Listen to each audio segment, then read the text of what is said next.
내가 투자를 하기로 마음을 먹었는데 이 어려운 환경에서 끝까지 한번 살아남아서 투자를 한번 해봐야 되겠다.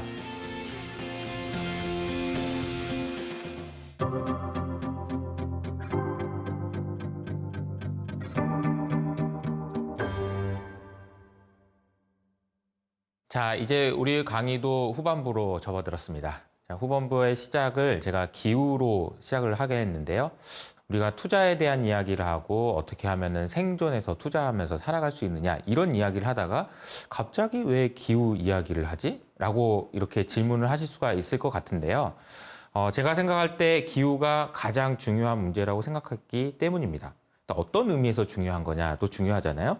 제가 워렌 버핏도 이야기하고 여러 가지 이야기하면서 투자를 하시려면 오랫동안 하셔야 된다라고 얘기했습니다. 그러니까 오랫동안 하셔야 된다라는 얘기는 뭐냐면 아주 긴 시간 동안 바뀌지 않은 무언가를 잡고 있어야 된다라는 의미입니다. 물론 이제 뒤에 말씀드린 여러 가지 이야기들이 있지만 그래서 제가 기후를 이야기하려고 합니다. 바뀌는 것이 있고 바뀌지 않은 것이 있습니다. 경기의 사이클은요, 호황기가 있으면 반드시 리세션이 있습니다. 경기 침체가 있어요. 경기는 좋아지다가 안 좋아집니다. 금리도 올렸다가 내렸다고 합니다.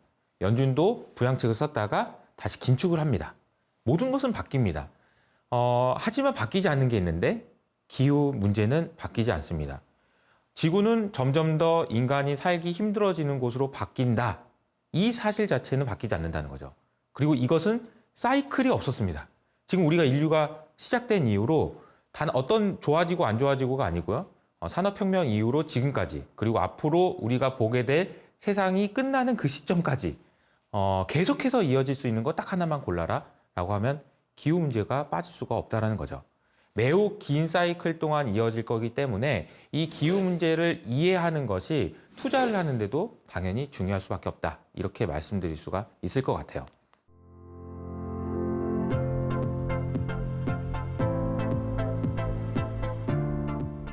자, 그러면 기후 문제에 대해서 이야기하려면 과학적인 사실부터 점검하는 것이 필요합니다. IPCC 6차 보고서가 작년 9월 달에 나왔습니다. 이 보고서를 한마디로 요약하면 자, 기후가 심각해지고 지구온난화가 진행되는 것이 이산화탄소 때문이다라는 주장이 있고요.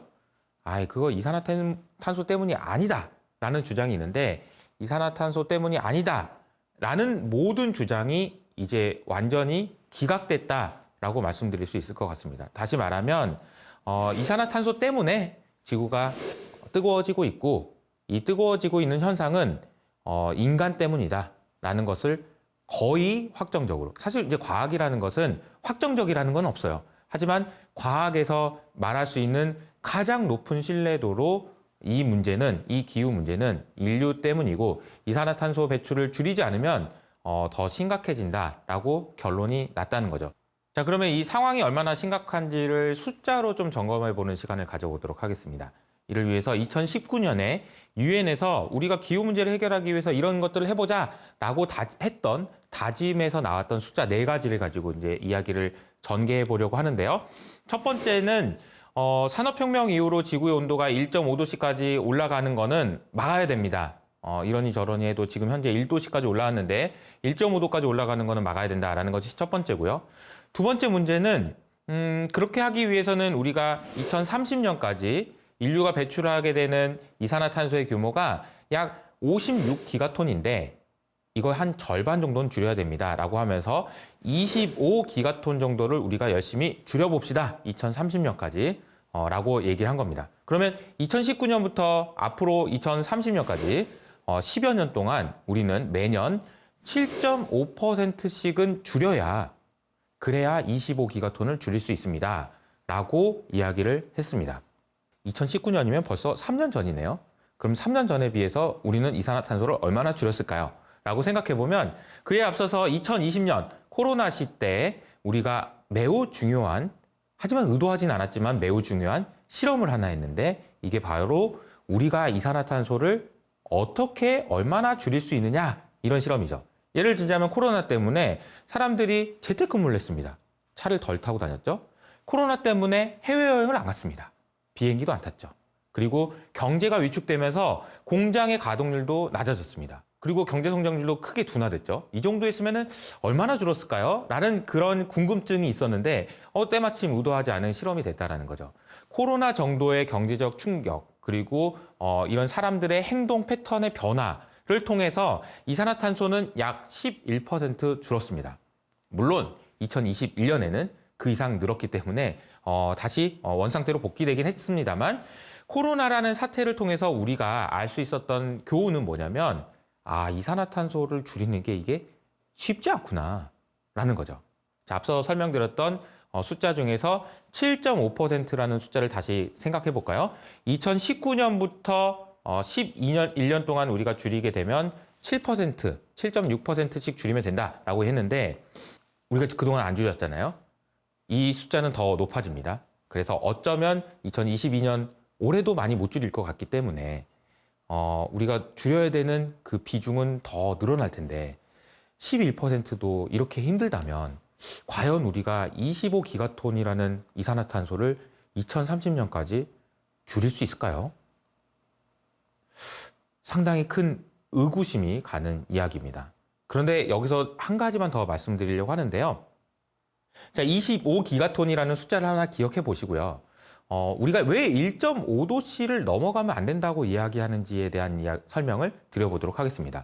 1.5도씨가 넘어가고 2도씨에 도달하면 많은 사람들이 얘기하는 게 북극과 남극의 얼음들이 많이 녹을 거다라는 이야기를 하죠. 많은 사람들이 북극에 있는 북극곰을 걱정합니다. 하지만 제가 보기에는 북극곰을 걱정할 때가 아니에요. 왜냐하면 북극과 남극에는 영구 동토층이라는 아주 두꺼운 얼음층이 있는데요. 이 영구 동토층은 대략 한 80만 년 전부터 한 번도 녹지 않은 얼음들로 구성되어 있는 얼음층입니다. 이 얼음층에는 무엇이 있냐면요. 옛날에 이제 석기 시대 부터 시작해가지고 수많은 공룡이 뼈다귀가 같이 얼어 있다든지 그런 시조새가 얼어 있다든지 굉장히 많은 것들이 함께 얼어 있는데요. 안타깝게도 이산화탄소와 메탄가스도 같이 얼어 있습니다. 그래서 영구동토층이 만약에 녹게 된다면 여기서 나오게 되는 이산화탄소의 규모는 약 1672기가톤이라고 합니다. 제가 앞에서 장황하게 숫자로 설명드렸던 숫자를 다시 한번 기억해 보면 우리가 25기가톤을 줄이려고 하는데 상당히 어려운 숫자입니다 라고 얘기했는데 영구동토층이 녹기 시작하면 거기서 나오게 되는 이산화탄소의 규모는 약 1672기가톤이다 라고 한다면 사실은 지구는 다시는 시원해질 수 없다라는 이야기로 연결됩니다. 근데 영구동토층이 설마 녹겠어요? 라고 생각할 수 있지만 안타깝게도 코로나가 있었던 시기를 전후로 해서 이미 영구동토층은 많이 녹고 있다는 것이 보고되고 있습니다. 시베리아 지역에서 갑자기 싱크홀이 발생했는데요. 그림에서 보시는 것처럼 엄청나게 큰 싱크홀이 발생했는데 이거는 왜 이렇게 구멍이 뚫렸지라고 보면 그 밑에 있었던 영구동토층이 녹으면서 지반이 무너져 내린 거라고 합니다. 이 이야기를 제가 저희 초등학교 딸 아이한테 해줬거든요. 그랬더니 저희 딸 아이의 반응은 되게 재미있었는데 이렇게 반응하더라고요. 그래서 왜 그래? 그랬더니 우리 딸아이가 나라도 이산화탄소를 안 하려고 그러다가 이제 숨을 못 참고 이렇게 하긴 하는데 그러니까 딸아이가 처음 들었을 때의 반응은 아니 그런 상황이면 내가 대학교 갈 때쯤에 어떻게 되는 거야? 이 질문이 먼저 드는 거죠. 그러면 내가 결혼하면 어떻게 되는 거지? 이런 질문이 들면서 그럼 나라도 이산화탄소를 막아야 되는 거 아닌가? 라는 것이 딸아이의 반응이었습니다. 하지만 우리 어른들은 지금 어떻게 대응하고 있냐라는 것을 제가 지금부터 설명을 드릴 텐데 이탈리아 베네치아가 2020년 12월 달에 완전히 침수가 되는 현상이 나타났습니다. 완전히 침수가 돼버려가지고 이걸 어떻게 해야 되나 이제 이탈리아 정부에서 골머리를 썩는 거죠. 그래서 이제 대응책이 뭐였냐면은 약 우리 돈으로 한 8조 원을 들여가지고 방벽을 쌓기 시작합니다. 그래서 배가 왔다 갔다 해야 되니까 해수면이 너무 높아지지 않을 때는 내려놨다가 해수면이 올라갈 것 같으면 쌓는 거죠. 이걸 8조 원이라는 돈을 들여서 막기로 했습니다. 저는 사실 이탈리아 정부가 해수면의 상승이 이러다 말겠지라고 생각한다면 그 돈을 들여서 그런 방벽을 지었을까요? 그렇지 않았을 겁니다. 좀 더 논의를 이어가 보면 이렇게 기후 위기가 왜 금융에도 영향을 주고 왜 투자에도 영향을 주는지 이상하다라고 생각하실 수 있을 것 같아요. 아니, 기후 문제는 심각한 건 알겠지만 그렇다고 해서 그것이 나랑 먹고 사는데 무슨 관계가 있지? 혹은 내가 투자하는데 무슨 상관이 있지? 라고 생각하실 수도 있어요. 그런데 이 질문에 대해서 설명을 드리기 위해서는 우리가 아주 중요한 사고 실험을 해봐야 됩니다. 물론 이게 아주 먼 미래이기 때문에 과연 지구가 이런 식으로 되면 어떤 현상이 일어날까를 머릿속으로 생각을 해봐야 된다는 거죠.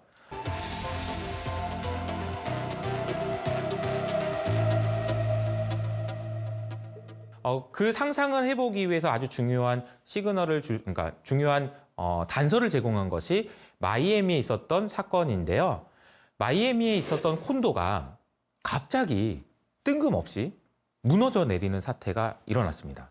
그리고 나서 이 마이애미의 콘도가 무너져 내린 그 사건을 보고 워싱턴 포스트에서는 이거 해수면 상승 때문인 것 같다라는 분석을 내놨습니다. 물론 아직 정확하게 확인된 건 아니지만 마이애미 지역에 있는 해변가에 있는 아파트들 중에서 일부가 해수면 상승에 따른 지반 약화 때문에 무너질 수도 있다라는 경고의 메시지들이 나오고 있는 상황입니다. 근데 이 이야기를 들으면 여러분들은 어떤 생각이 드세요? 뭐가 걱정일까요? 해수면에 있는 아파트들 또 걱정이고, 이거는 그러면 나는 어떻게 내가 살고 있는 거 괜찮나? 등등 여러 가지 고민들이 많으실 텐데, 이 부분에 대해서 브레이너드라는 연준의 부의장님이신데요. 이분은 그래서 내가 말하는데 기후 위기는 금융 위기보다 훨씬 심각한 거야 라고 이야기를 하셨습니다. 근데 왜 이분이 이런 얘기를 하셨을까요? 그분의 표현을 빌려서 설명을 드리자면 마이애미 콘도가 무너지는 거 봤지? 자, 그러면 그 콘도에 대출해준 은행은 어떻게 해야 될까? 어떻게 해야 될까요? 그 자금은 다시 회수할 수 있을까? 어떻게 될까요? 그러면 그 콘도에 보험을 가입해 줄 수 있을까? 이 질문에 대해서 대답을 하다 보면 금융기관들이 해수면 지역에 있는 혹은 기후위기에 취약한 그런 건물이나 아니면 상가나 이런 것들에 대해서 보험을 가입해 주거나 대출을 해주는 것을 꺼려할 가능성이 높다는 걸 의미합니다. 그렇게 되면 어떻게 될까요? 대출이 안 나간다라고 한다면 금리가 자연스럽게 올라갈 거고요. 보험 가입이 안 되면서 생기는 여러 가지 리스크가 생길 수 있습니다. 그래서 브레이너드는 이런 기후위기가 금융위기로 이어질 수 있는 것을 금리로 제시하는데요. 이런 문제가 생겼을 때 대출 금리가 올라가게 되고요. 모기지 금리가 올라가게 되고요. 보험 가입이 어려워지면서 굉장히 큰 혼란이 생길 수 있다라고 이야기하고 있습니다. 자, 그래서 실제로 그러면은 제가 설명드린 대로 그러면 우리가 이제 해야 되는 일은 무엇이냐라고 보면 ECB 그리고 연준을 포함한 많은 금융기관에서는 이런 리스크가 얼마나 심각한지를 점검해보자라는 것이 그런 움직임이 시작되고 있습니다. 어떻게 보면 사실 가장 중요한 거는 그 리스크가 얼마나 어느 정도의 크기인지를 아는 것이 중요하기 때문이라는 거죠. 브레이너드 경고처럼 아마도 금융시장은 기후위기 때문에 좀 더 심각하게 혼란스러운 상황까지 이어질 수 있을 것 같습니다. 올 초에 영화 돈 룩업이라는 영화가 있었습니다. 이 영화는 디카프리오가 주연을 맡아서 혜성이 지구로 오고 있다는 것이 영화의 배경입니다. 그런데 이제 과학자들이 분석을 해보니까 어느 정도 시간이 지나면 이 혜성이 지구로 떨어져서 지구는 정말 심각한 위기에 처하게 됩니다. 라는 것을 경고를 했죠. 그리고 정말 과학적인 그런 데이터들을 분석을 해서 정치인에게 이야기합니다. 그리고 나서 이제 정치인들의 반응이나 기업인들의 반응은 그래도 나는 살아야 되는 거잖아? 그래도 내가 이것 때문에 내가 죽으면 안 되잖아? 등등 여러 가지 이해관계들이 얽히고 정치인들은 이건 애써 무시하려고 하는 그런 장면을 Don't look up이라고 이제 표현한 거죠. 나중에 이제 영화의 마지막 장면으로 갈수록 사람들은 이렇게 고개만 들면 저기서 혜성이 떨어지고 있는 게 보여요. 그런데 보지 말라는 거죠. 야, 올려보지 마. 그냥 우리 살자. 지금 우리가 사는 세상도 인플레이션 때문에 힘들고, 야, 지금 이렇게 이산화탄소 줄이다 보면은, 야, 이러저러 너무 힘들어. 라는 이야기가 돈 룩업이라는 영화의 메시지입니다. 그리고 그 영화는, 영화에서의 혜성은 기후위기를 상징하고 있는 거죠. 기후위기가 우리 인류를 위협하면서 세상에 지금 점점 더 큰 위협으로 오고 있다는 것은 마치 우리가 눈만 들어서 보면은 항상 볼 수 있는 명백한 사실입니다. 하지만 우리 어른들은 사실 이걸 애써 무시하고 있습니다. 이걸 어떻게 막아볼까? 라는 이런 고민도 해보고 이산화탄소를 줄이려면 뭘 해야 되지? 라고 하지만 아무리 계획을 세워봐도 이산화탄소를 줄이는 그런 기술이 발전되면 기존의 경제 체제에서 돈 잘 벌고 했던 그런 기업들 입장에서는 너무 힘든 거죠. 예를 들어 볼까요? 전기차의 시대가 온다 라고 하면 내연기관 차들은 어떻게 되나요? 내연기관을 만들 수 있는 기술을 만든 사람들은 어떻게 되나요? 그러니까 사실은 이거는 굉장히 단순한 문제가 아니라는 거죠. 내연기관 차를 만드는 회사를 미워하는 걸로 해결될 거냐? 그렇지 않은 것이 내 친척이, 내가 아는 아빠가, 내가 아는 형이 그 회사에 다닐 수도 있는 거고 그 기술 때문에 힘들어질 수도 있는 거거든요. 그래서 이게 단순한 문제는 아니지만 우리가 정말 풀어야 되는 숙제라는 생각이 듭니다. 다시 처음으로 돌아가서 제가 왜 기후 이야기를 투자 이야기를 하다가 갑자기 기후 이야기를 꺼내는지를 다시 한번 정리하면서 마무리를 하려고 합니다. 생각을 하면 투자라는 것은 굉장히 긴 시계열을 두고 오랫동안 해야 된다라는 말씀을 드렸죠. 그런데 그렇게 하기 위해서는 그 긴 시간 동안 바뀌지 않은 무엇인가를 잡아야 됩니다. 제가 말씀드린 이 기후 문제를 해결하기 위한 많은 시도들과 노력, 그리고 그렇게 해야 된다라는 그런 의지의 표명이 사실은 금융시장에도 상당히 많이 반영이 되다가 최근에는 인플레이션을 이유로 지정학적인 리스크를 이유로 여러 가지 이유들로 애써 무시되고 있습니다. 하지만 저는 앞으로의 세상은 이렇게 될 거라고 생각하는데요. 점점 기후 위기는 눈에 보일 겁니다. 마치 혜성이 우리 눈에 보이는 것처럼요. 그럼 우리가 관심을 가져야 되는 것은 그리고 우리가 투자뿐만 아니라 우리 아이들이 해야 되는 일은 반드시 탄소 경제를 전환하는 일을 해야 되고 탄소 경제를 전환하는 데 기여할 수 있는 기술을 개발하는 사람이 되어야 된다는 것을 말씀드릴 수 있을 것 같습니다. 굉장히 어려운 문제를 화두로 던졌는데 이 문제를 해결하는 과정에서 우리가 보게 될 그리고 우리가 어떻게 대응해야 되는지에 대한 이야기를 다음 시간부터 이어가도록 하겠습니다.